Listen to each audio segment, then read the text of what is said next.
음, 하루에 한 개의 30분에서 1시간 정도 투자해서 이렇게 동영상을 찍는 것이 쉬운 일이 아니네요. 일단은 오늘 또 진행을 한번 해보겠습니다. 오늘은 87회 전산세무 1급 A형 시작하도록 하겠습니다. 화면을 좀 키울게요.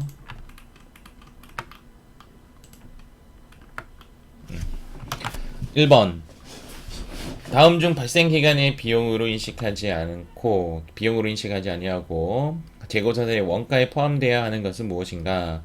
취득에 직접적으로 관련되어 있으며 정상적으로 발생한 기타 원가. 취득과 관련된 거니까 얘는 당연히 원가에 포함되는 게 맞죠? 아주 문제가 쉽습니다. 정답은 1번.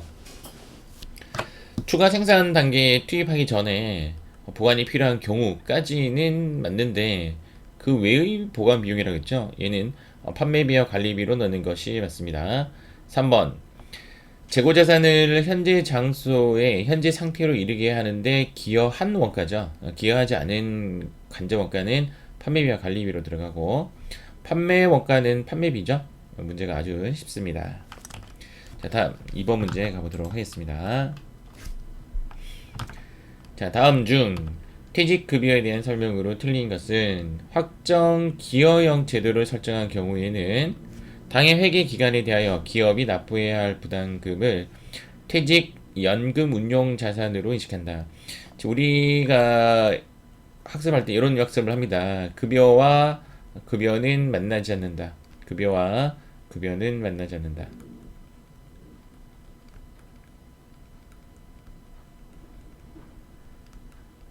즉 지금 현재 확정 기여형은 여기 급여는 퇴직급여예요. 그래서 퇴직급여는 노 여기 여기는 확정급여형이에요. 확정급여형은 퇴직급여를 쓰는 것이 아니라 퇴직연금 운용자산을 쓴다 이런 이야기예요. 그러니까 확정기여형은 퇴직급여를 쓰는 게 맞죠. 이 문제도 아주 쉬워요. 정답은 1번이 정답이 됩니다. 확정기여형은 퇴직급여를 써야 되겠죠. 자, 2번 확정급여형 퇴직운용제도에서 퇴직급여 충당 부채는 보고기간 말 현재 전 조급원이 일시에 퇴직할 경우 이것을 퇴직금 추경이라고 하죠. 그 퇴직금에 상당하는 금액으로 한다. 이것도 맞는 말이고. 자, 3번 확정급여형 퇴직연금 운용제도에서 퇴직연금 운용자산이 퇴직급여 충당 부채와 퇴직연금 미지급금의 합계, 자, 이 금액의 합계액을 초과하는 경우에는 그 초과액을 투자자산 과목으로 표시한다. 이것도 자주 나오는 문구죠. 즉 퇴직연금 운용자산은 이제 퇴직연금 미지급금이나 퇴직연금 충당부채 등의 형태로 퇴직급여 충당부채 얘의 마이너스 계정으로 쓰고 있다가 그 금액 합계액이 퇴직급여 충당부채로 오버할 때는 투자자산으로 표시한다. 이게 맞는 말입니다. 자, 이거는 자주 나오는 문구니까 좀 기억을 하시기 바랍니다. 4번 확정급여형 퇴직연금 제도에서 운용되는 자산은 기업이 보유하고 있는 것으로 본다. 지금 확정급여형 퇴직연금 제도에서는 무엇을 써야 되냐면 퇴직연금 운용자산을 써야 되죠. 퇴직연금 운용자산은 소유가 누구한테 되어 있냐면 기업으로 되어 있습니다. 회사 소유로 되어 있고 이에 반해서 확정기여형은요. 이 확정기여형은 직원 것이 되죠. 직원의 통장에 직접 꼽아주게 되는 겁니다. 그래서 운용 자체가 직원에게 되고 여기에서 발생되는 운용 수익도 전부 다 직원이 가져가게 되겠죠. 정답은 1번이 정답이 됩니다. 자, 다음 3번 문제 보도록 하겠습니다. 자, 다음 중 금융자산과 금융부채에 대한 설명으로 옳지 않은 것은, 사실 이제 금융자산과 금융부채에 대해서는 저도 뭐 별로 중요하다고 생각을 안 하고 있는 부분이고 잘 안 나오는 부분이죠. 이런 문제가 나오면 틀려도 된다 이렇게 합의하고 넘어가세요. 타협하고.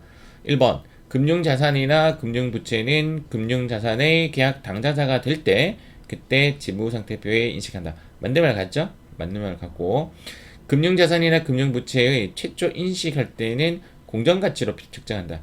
시가로 측정하는 게 맞죠? 얘도 맞는 말 같고, 둘 이상의 금융상품을 일괄하여 매입하는 경우에는 내용상 이런 거예요. A와 B를 동시에 매입을 했는 거죠. 했는데 공정가치를 신뢰성 있게 측정할 수 있는 금융상품의 공정가치를 우선 인식한 후, 이게 무슨 이야기냐면 A가 이제 얼마인지 확실한 거죠. 그래서 예를 들어서 A하고 B를 1,000원에 사왔는데 A의 시가는 900원이다 라는 거죠. 그러면 900원을 먼저 인식한 후 매입가액의 잔여액으로, 이제 매입가 잔여액이 이렇게 보면 100원이죠. 그 나머지 금액을 나머지 금융상품에 인식한다. 얘 말도 좀 애매하지만 맞는 말입니다. 4번.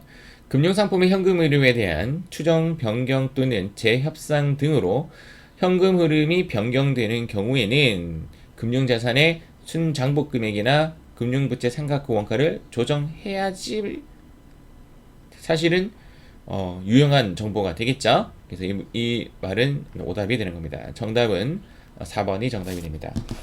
사실 저도 이제 금융부채나 금융자산에 대한 깊은 학습을 하지 않기 때문에 이런 문제가 나온다면 대충 비슷한 말 이렇게 타협할 수밖에 없습니다. 그를 위해서 또 공부하기 좀 그렇죠. 다음 3번 문제 가도록 하겠습니다. 4번 문제 가도록 하겠습니다. 세무는 보관 창고를 자가 건설하기 위해서 낡은 창고를 구입했는데, 자, 창고를 구입했는데, 그때의 토지 가격은 5억이고, 건물 가격은 2억에 구입했다. 근데 이때 건물 가격은 건물을 사용할 목적으로 구입한 것이 아니라 토지를 구입하기 위해서 어쩔 수 없이 구입한 가격이 되죠. 그래서 이때 건물 가격은 뭐라고 분개를 해야 되냐면, 토지라고 분개를 합니다. 토지라고 분개를 하고, 기존 건물의 철거를 위하여 철거 비용이 발생되었죠. 자, 철거 비용도 마찬가지로 토지를 취득하기 위한 하나의 부대 비용으로 보는 거죠. 얘의 계정 과목도 뭐라고 쓰냐면 토지라고 씁니다. 그 다음 토지의 정지 비용. 토지의 정지 비용이라는 것은 토지의 땅을 고르게 하는 비용입니다. 얘도 마찬가지로 토지를 구입하기 위한 어쩔 수 없이 들어간 비용으로 보는 거죠. 얘도 계정 과목이 뭐라고 하냐면 토지로 처리를 합니다. 철거 건물의 잔존 폐물을 500만 원에 처분했다. 얘는 이익이 발생된 거죠. 이때 이익은 자비익으로 써도 되지만 보통 마이너스 토지로 처리하는 게 맞겠죠. 그러니까 토지 사는데 오히려 이익을 받기 때문에 토지 사온 가격에서 차감하는 형식을 띠게 되는 거죠. 그러면 이제 금액이 이렇게 돼요. 토지만의 분개가 돼야 되고, 그래서 7억에 2천만 원에 8천만 원에서 500만 원을 깐 취득원가는 3번이 정답이 됩니다. 지금까지 문제는 이 3번을 제외하고는 어느 정도 풀만 하죠. 자, 다음 모범 문제 가겠습니다. 요거는 조금 어렵죠.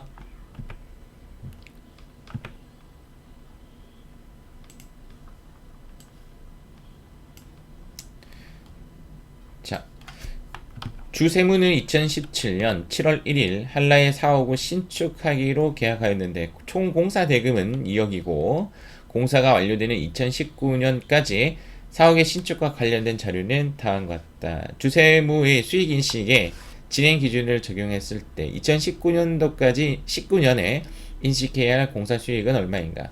그러면 이제 여기서 알아야 할 데이터는 뭐냐면 2018년도까지의 진행률이 몇 %인지 알아야 돼요.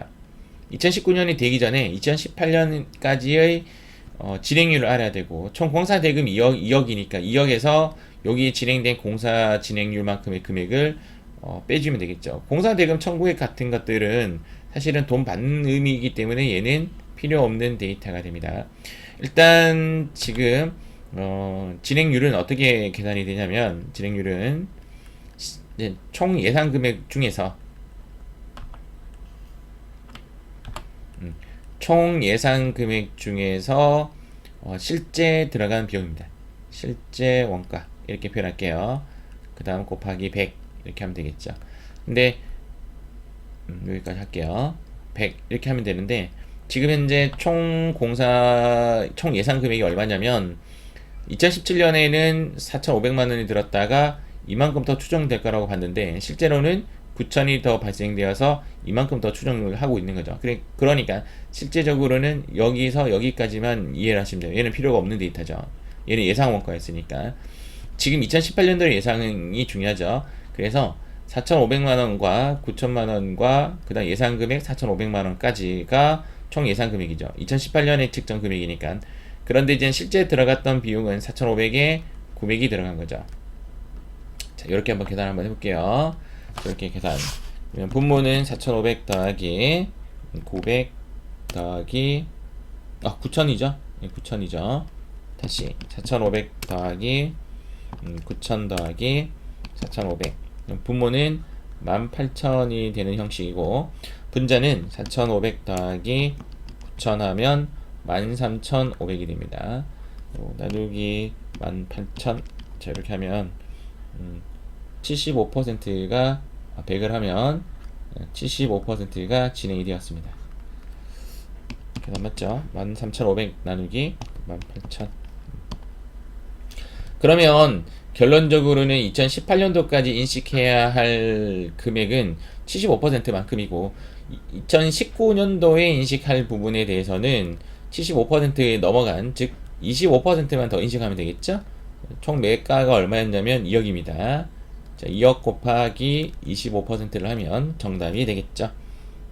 2억 곱하기 0.25. 자, 이렇게 하면 답은 5천만 원이 정답이 됩니다. 자, 5번의 정답은 3번 이렇게 됩니다.